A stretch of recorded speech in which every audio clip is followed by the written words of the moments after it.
Dito sa video ito, makikita nyo kung paano inendorso ni Makagago ang peking abogado, peking law firm na may criminal record. Panoorin nyo.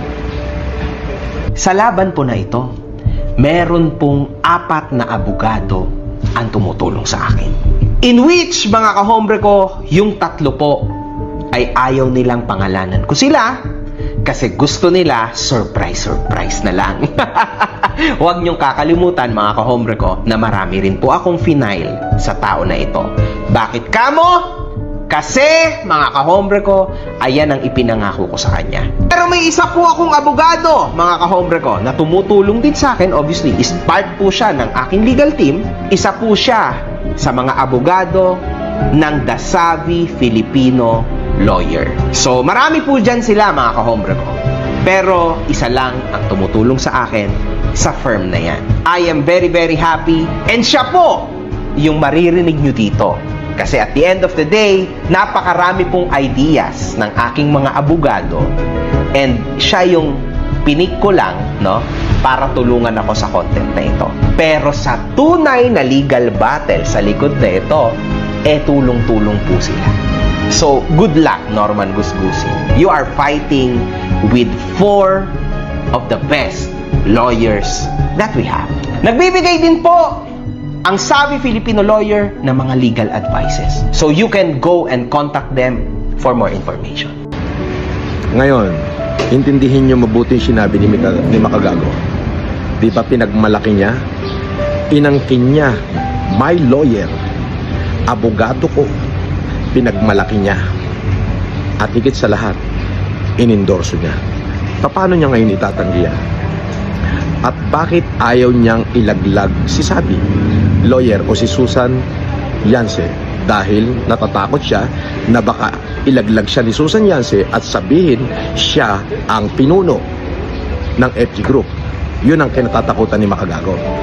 Katulad nito, maririnig niyo yung video, ibinulgar ni Susan Yance o Attorney Savvy kung paano ako pinaplano nila Makagago at ni FG sa loob ng mahabang panahon.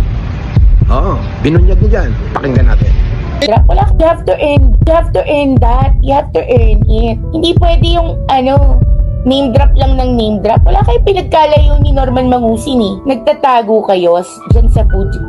Ganito gawin natin. Gusto nyo mag-proceed yung kaso na yan sa Parañaque? Gusto nyo?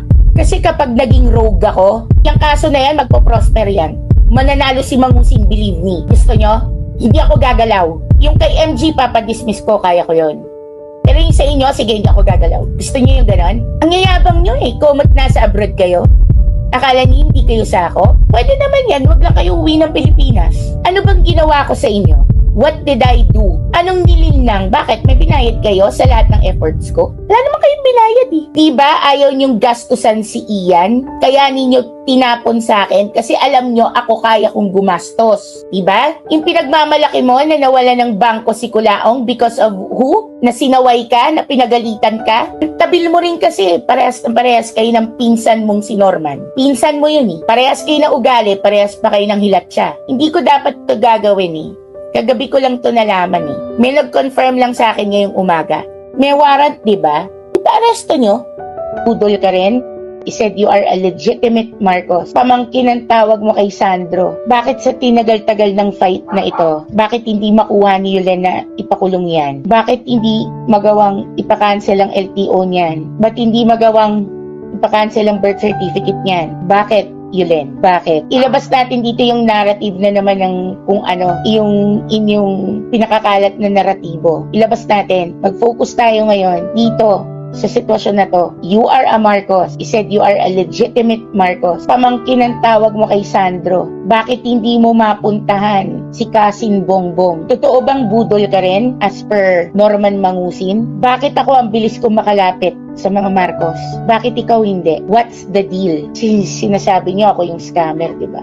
So what kung naka-Spanish passport ka, Brad? Magkano lang naman yan? Basta may lineage ka ng Pilipino, pwede ka mag-apply niya. What's the deal, Yulen? Pag-usapan lang natin to. Bakit kailangan, alam ko ikaw din ang naglabas ng disbarred ako. Because I told you that. I was clean. Sinabi ko sa'yo yan. And then you told me, don't worry, your secret is safe with me. Sino yung mga tatawagan mo? Beth? Ba't hindi ka makadiretso sa mga kamag-anak mo talaga kung talagang legit ka? Diba dapat pagka kamag-anak mo yan, nasa speed dial mo yan? 5 years nyo nang nilalabanan. Sabi mo, gumastos ka na ng 350,000. Bakit walang nangyari? Mga kadekalibre, anong paliwanag pa ang sasabihin natin dyan? At anong paliwanag pa ni Makagago ang katanggap-tanggap dyan? Unang-una, inamin niya na abogado niya, best lawyer that he have. Diba? At pangalawa, inendorso niya.